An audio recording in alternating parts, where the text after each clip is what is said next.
while a critical incident can really push a guy over the edge, what got them so close to that edge that the critical incident did knock them off the edge? And a lot of times that's life stressors, organizational stressors. It's either something that is tied to the body, injuries, things like that, something that's tied to the mind, that has to do with domestic issues, or something that's tied to that like social, financial side, or they've tried to spend their way to happiness and completely trash their finances.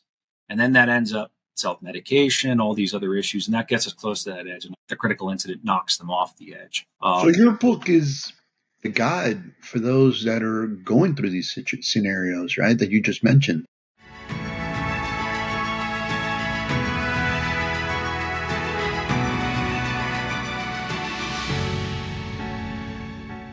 Today on Bets and Badges, we have the honor of bringing back Dr.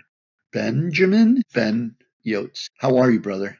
Doing well, Robert. You have written a second edition. It's called Restoring the Warrior. And the purpose of this book is to provide others examples and guidance for them to better deal with their struggles. Ben, what else can you add to that? So the book came from the idea of, we have a lot of veterans and first responders out there that feel different from the rest of society, right? And within the process of that, a lot of times when they are struggling, they try to isolate, and they start to isolate. They don't want to bother people. And most importantly, they don't want to bother their brothers and sisters. And that's actually the opposite of what we really should be doing. I know I've said this before, and I definitely say it a lot in my book, that when bad things happen, whether it be in the military or in the first responder world, we pile on it. We pile on it as brothers and sisters, and we get the situation back under control. But then within our personal lives, we have a tendency to isolate and not want to bother our brothers and sisters, or feel like people won't understand us. And through that self-isolation, we start to fall apart. And, that's why I think that we have a higher suicide rate than the general population within the veteran first responder world. And then within our life expectancies, we're looking at 57 to 56 being the first responder in the United States, and 66 being the veteran. And a lot of that, I think, comes from the fact that, again, we isolate. And this book is really a call to arms, a call to organization, that we, as first responders and veterans, one, we begin recognizing that we have to take care of ourselves, that we have to take care of each other, and hopefully it increases the awareness that we want to take care of ourselves and each other. And then there's a lot of tips in there on how to do so within the culture of first responders and veterans, how to develop resources. So, a lot of organizations out there, the VA on top of that, have, the organizations have EAPs, then there's the VA, and these are by no means, inadequate, but this is a step above that. This is a proactive approach at taking care of ourselves, rather than that reactive approach where, we go to the hospital after we've been toughing something out, and a lot of times it's been too far that we've waited. This is getting ahead of that. Yeah, let me jump in, because you're absolutely right. In this book, the second edition, actually the first edition, whether it was singularly produced or now the second edition, is so timely, right? Let's talk a little bit about your history so that we can explain to them the journey of which the basis of your work is rooted in. So you were in high school during the 9/11 attack, right? That's correct. And you witnessed the Twin Tower, or the attack on our nation, if you will, specifically the Twin Towers. You mentioned to me here previously. And then you felt this call to action, like many American heroes. Point being is that you joined the military. And why don't you give us a little background about, your military, quick service, and then your trajectory into law enforcement, and now psychologist. Absolutely. So I joined, as you had stated, because of 9/11. I had intended to go to college and go off into the workforce. I come from a military family, but I didn't really have any drive to go into the military until 9/11. And 9/11 happened, and I said, that's it. I got to like many men and women. So I got to do something here. So I joined the United States Army, joined the infantry, and shortly thereafter, after one station unit training, I found myself on my first tour in Iraq in a pretty much standardized infantry capacity, doing route clearance and things like that. Then I finished up that tour, and without getting into too much depth, ended up finding myself in a small kill team, which was used for a variety of different things. I was a sniper on that small kill team. I know that in the near future, we're going to have some more information out, a documentary.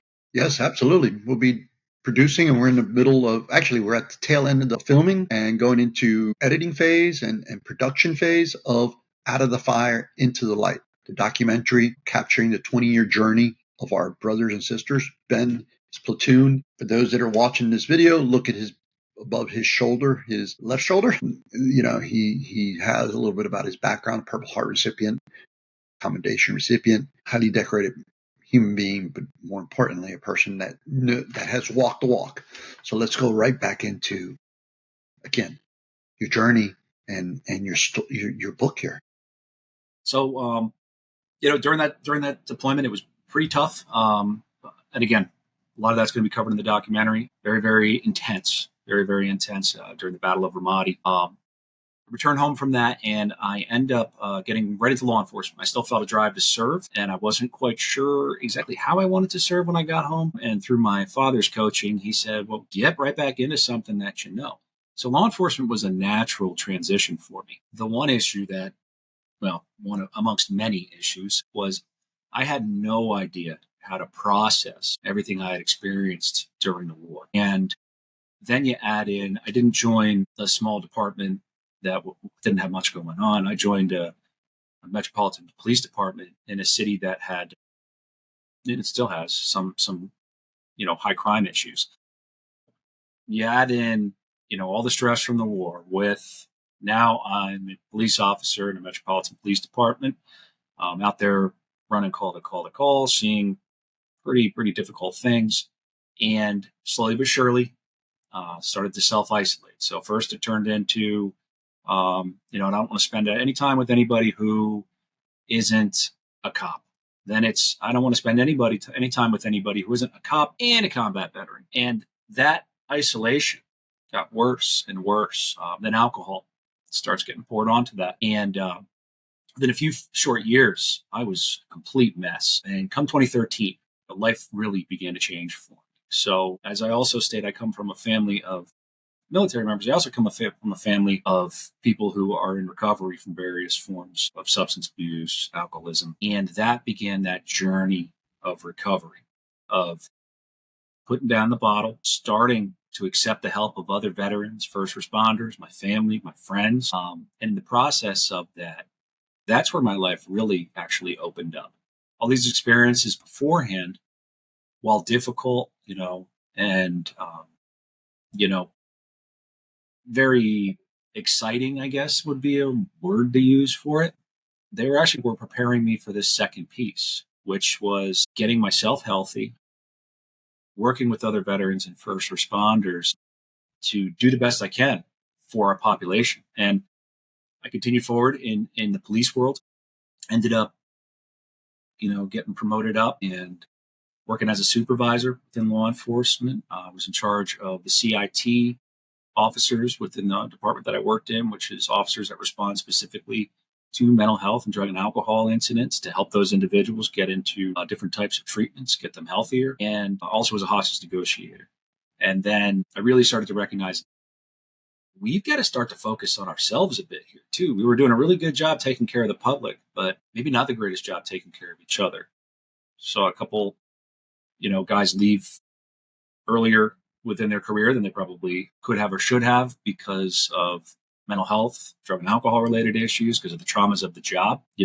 On top of that, within the veteran population, the first responder population became acutely aware of the rates of substance use disorder and suicide. So I ended up joining on a regional CISM team, and that really started to open my eyes. Like, hey, we've got a lot we can do here to take care of our guys and girls. What a CISM team is its critical incident stress management team focuses heavily on what do we do after the bang?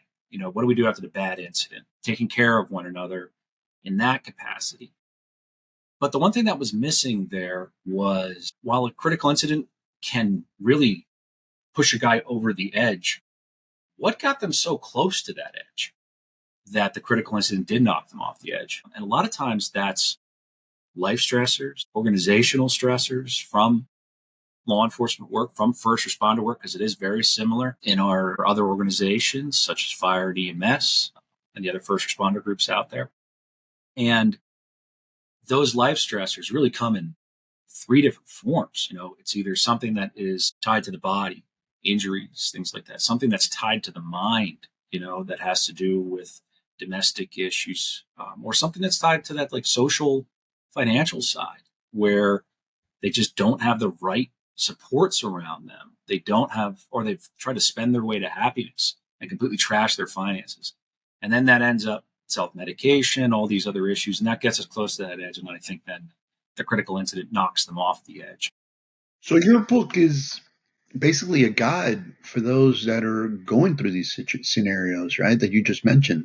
Correct. Yeah, the first edition was the guide for the individual, and honestly, the leaders, how to begin the process, because there's a lot of leadership advice in there, that some of the things that we've done in the veteran and first responder world has been maybe not the healthiest thing for us to do, but we passed it down generationally because we didn't know any better. What are the examples of that you can provide here real quick that are in your book as far as this guide? Yeah. A good example I could use is, getting into the military world or the first responder world. We're going to be putting people into extremely high op tempo, stressful situations, right? Where we want them to perform to near perfection within those stressful situations. So looking at that, we would probably want to arm those individuals with the most holistic approach we can to keep them healthy. So really great healthcare, really good sleep cycles, good mental preparedness. That would logically make sense, right? That we're going to arm them with these things, because then when we send them in, they're rock solid, ready to rock. But it's not what we do. Within the military and the first responder world, Robert, as you know as well, we sleep deprive our people. Even when we have the opportunity to not sleep deprive our people, to find better schedules, we do it anyways.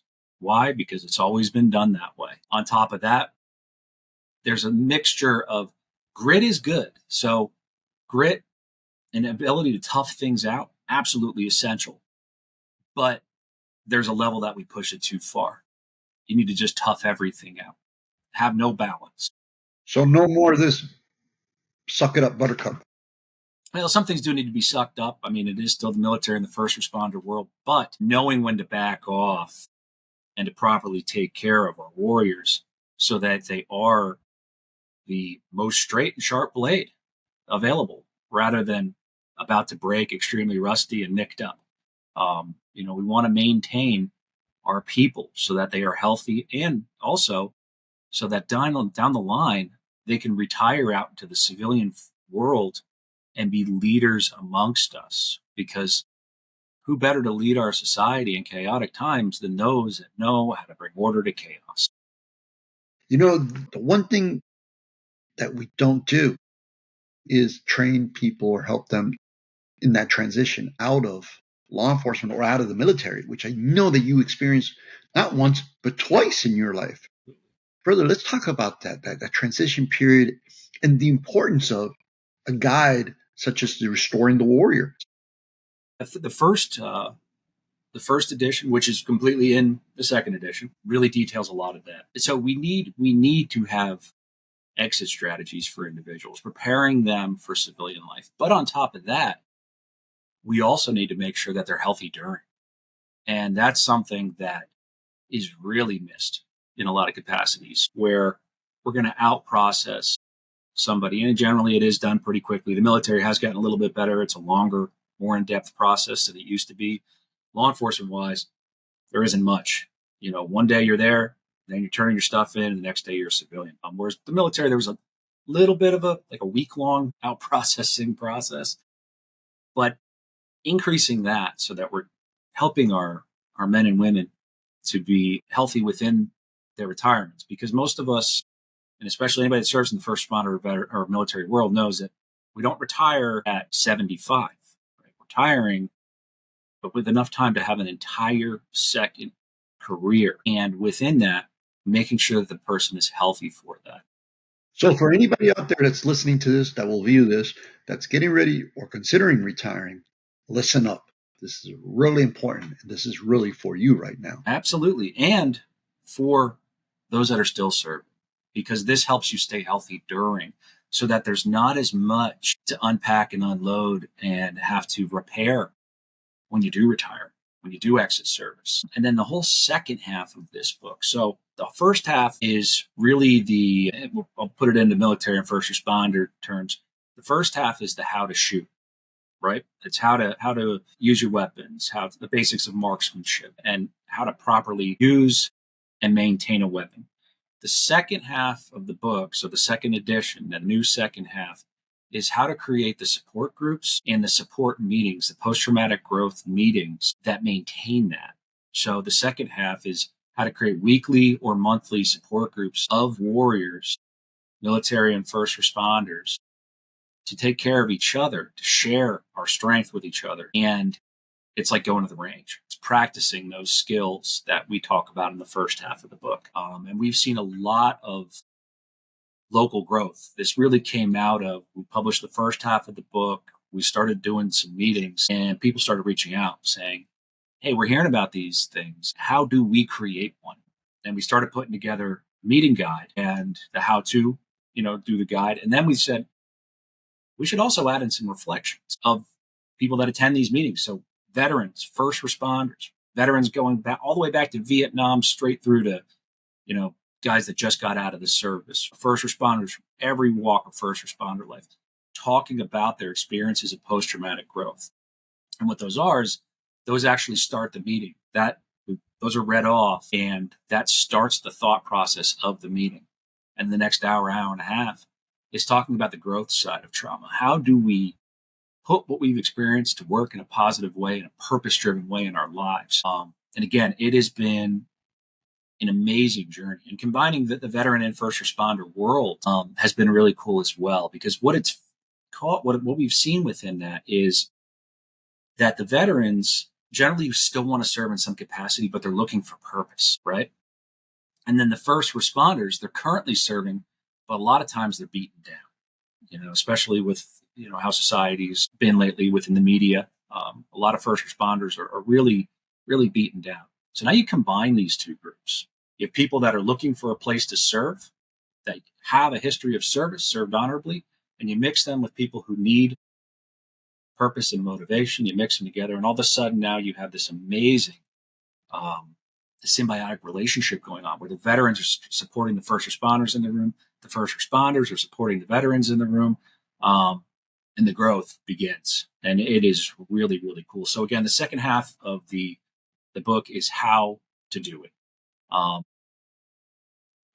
Again, the other side of this too is the second half of the book. When you get about halfway through it, I have a notification in there that this is an open source. So the second half, people can photocopy it, make copies of it, do whatever they want to do so that they have as many copies as they need of that second half of the book to successfully create these meetings.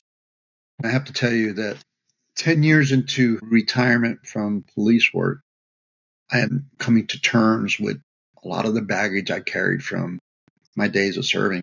Military stuff compounded by law enforcement experiences, right? Man, and I heartedly wish I had such an opportunity to have a resource available to me before I retired. It would have been a freaking game changer. Brother, I thank you for that.